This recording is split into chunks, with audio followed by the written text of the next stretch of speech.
and this is not just a health advisory. It's a wake-up call for parents, for schools, and for all of us. The Ghaziabad Health Department has raised a red flag. An advisory warns of an alarming spike in mobile phone addiction among teenagers. The concern, you may ask, not just that kids are spending more time on screens, but what that time is doing to their minds, bodies, and relationships.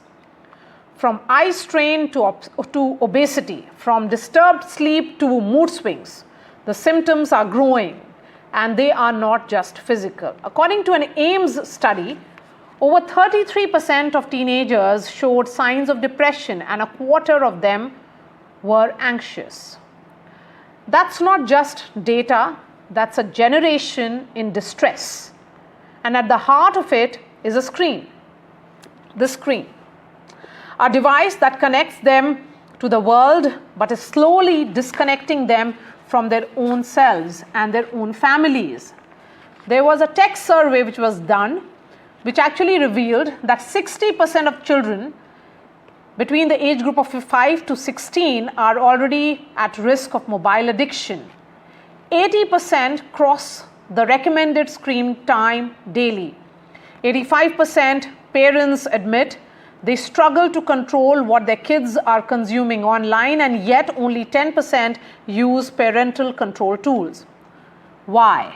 So tonight we ask, are we outsourcing parenting to devices? Are mobile phones becoming digital pacifiers for modern families? And while we worry about what children are watching, are we watching our children enough then? It's not just about time spent on phones. It's about what's lost in this process. Real conversation, playgrounds, books, sleep and mental balance, and trust between parent and child. The health warnings are no longer subtle. Neck and back pain, headaches, irregular eating, social withdrawals, and even anger disorders. The signs are all around us. But why? Are we willing to look up? The question is, but are we really willing to look up from our own screens and see them?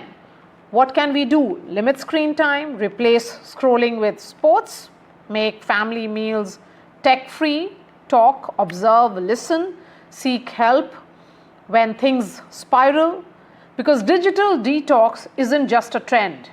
It has to be something which is almost like a lifeline now, because what we are up against, it isn't just an addiction, it's a silent epidemic. And if we don't act now, we risk raising a generation that's constantly connected to devices but is disconnected from themselves. Joining me on the show tonight is Dr. Neelam Mohan, who is a Senior Director of Pediatrics at Medanta. We have Dr. Jyoti Gupta, Director of the Shri Ram Universal School, Ghaziabad. Seema Tyagi is the President of Ghaziabad Parents Association, and Dr. Deepak Raheja is the Director and Chief Psychiatrist at Hope Care India. Seema Tyagi, how is this circular being viewed by the parents? Maria, first of all, I want to thanks to team NDTV for raising such a current issue which is spoiling our teenagers. Not only teenagers, this is spoiling our adult generation, and all of us are also the victims of this. And thanks to the CMO of Ghaziabad for giving his concern for this issue. And we as a parent association are welcoming this decision. Actually, what is happening, these things are spoiling our teenagers, our students, and even our schools also. Even today also, after COVID time, some schools are giving the directions, instructions on the phone to children. Not only the schools, we as a mother, as a parent, we are also giving them in their hands. The small kids whom the mother wants to feed with milk bottle, she is giving her phone in the child's hand. The child will first listen the song or see the video, then he will finish his milk. You know, By this excessive use of this thing, yes. we are spoiling the IQ, EQ, and SQ of our children. Emotional क्वेश्चंट भी जा रहा है, intelligent क्वेश्चंट भी जा रहा है और social क्वेश्चंट भी जा रहा है. और जो मेन रीजन है इस सब के पीछे, that is lack of the communication in the family, जिसको हम कहते हैं कि परिवार संवाद, उसकी कमी है. Parents have no time for their children. Absolutely, but Dr. We are Neelam replacing Mohan, the books the with the problem, phone. as you said, that while we look at the communication within the family, what about schools, you know? And what is becoming clear is that there's some kind of outsourcing of parenting to devices. That's a viewpoint as well.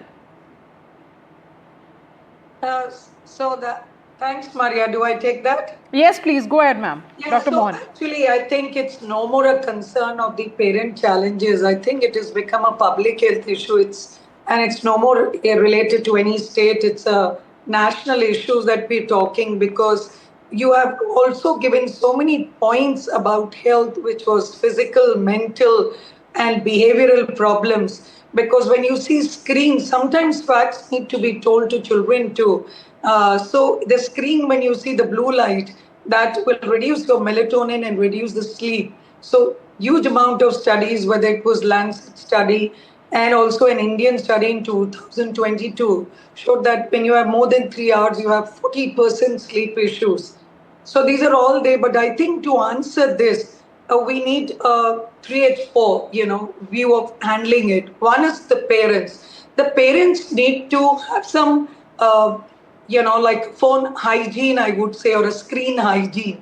They need to emphasize how much time they're going to allow for their children, and at the same time need to track what their children are seeing, because you need to realize that there is a dopamine release when they see certain reels, certain videos, certain games, and that is like an addiction. So this dopamine addiction, it happens and they don't know how they fall into that addiction. Second, you should not allow during eating time or 1 hour before sleep, because that again is going to hinder your sleep and obesity due to decreased physical activity and its problems like diabetes, fatty liver, and other issues that is there. School need to ensure a ban in this school. And third and most important thing that I need to say is that there should be a policy, because it's not a parental, it's also becoming a public health issue. So policies, I mean, the government also needs to, increase the educational campaign in this regard, like NDTV is doing, and social association like Indian Academy of Pediatrics and Association of 50,000 pediatricians.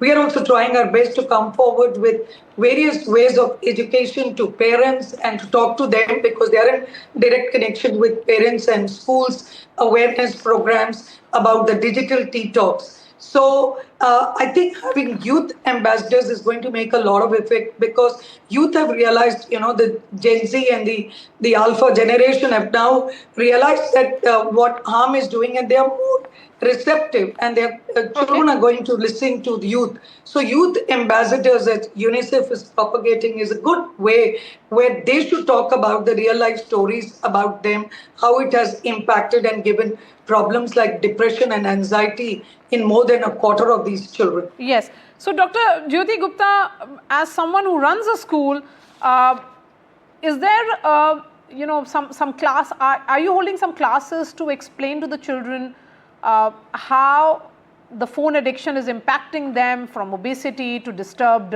sleep to mood swings and several such symptoms? Yes, absolutely. There are a lot of sessions in the school which are addressing the screen time, the digital time that the children are spending, the instant gratification that is there because of the screens, use of mobile phones. There are a lot of sessions on cybersecurity.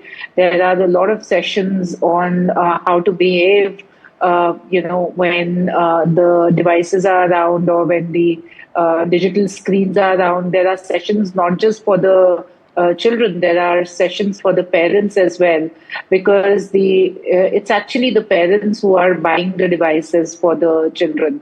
The children below 18 can't even buy the SIMs on their own name. It is the parents' IP addresses which are being used to surf the net. It is the parents' addresses and names which are being used to buy the mobile phones. Actually, before the COVID came in, there was a lot of debate whether the devices are good for the children or they are not good for the children. But during the COVID, it was the devices which made sure that the children did not waste a year, and they had the continued support from the schools. And thereafter, when the new national education policy came in, there is a huge role of ICT and self-learning that is there through the devices.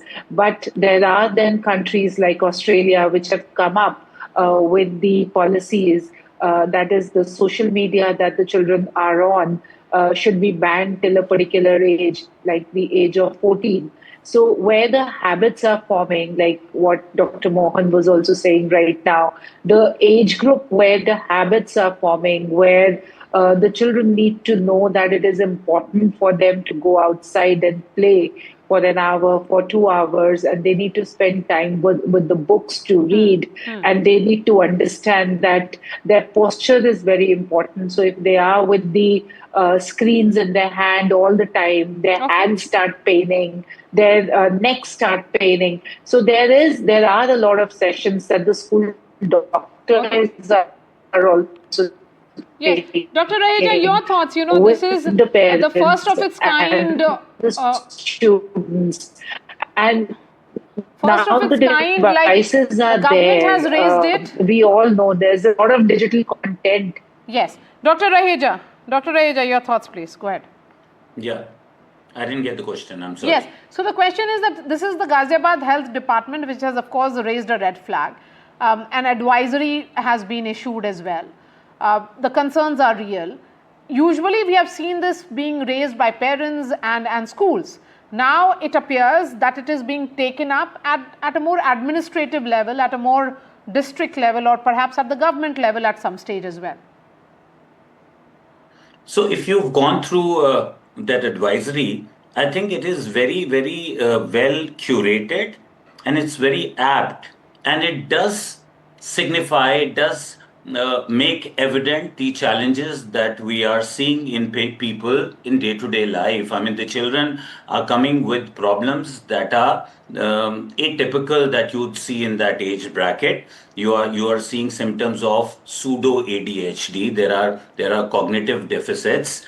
Like some of the surveys have pointed out that the incidence of anxiety has gone up many folds, almost in some studies saying 30 to 40%, then we are almost dealing with a generation that is losing the skill to be able to manage and develop the interpersonal relationships, the skills that are required for them to have a maturity level. You are increasingly finding adolescents who are 15 or 16, and they have cognitive expressions or understanding that might regress to a 9 or 10-year-old, clearly signifying that their ability to maturely process and have the resilience that is imposed by the challenges of the day-to-day life is going down. So you're finding that we are falling and succumbing to cheap dopamine. When it's not really just the screen time which is concerned and that's been flagged,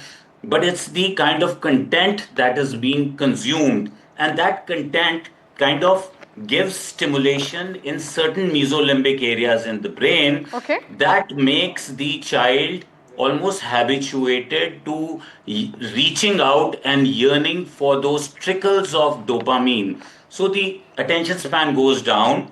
He's not able to deal with boredom. Dr. Raheja, we have really come to the end of this discussion. So thank you so much for joining us. Perhaps we will be having more of these conversations which are needed at this point. So Dr. Raheja, Dr. Neelam, Seema Tyagi and Dr. Jyoti Gupta, really appreciate your time. That's all from me on this edition of The Last Word. I'll be seeing you tomorrow.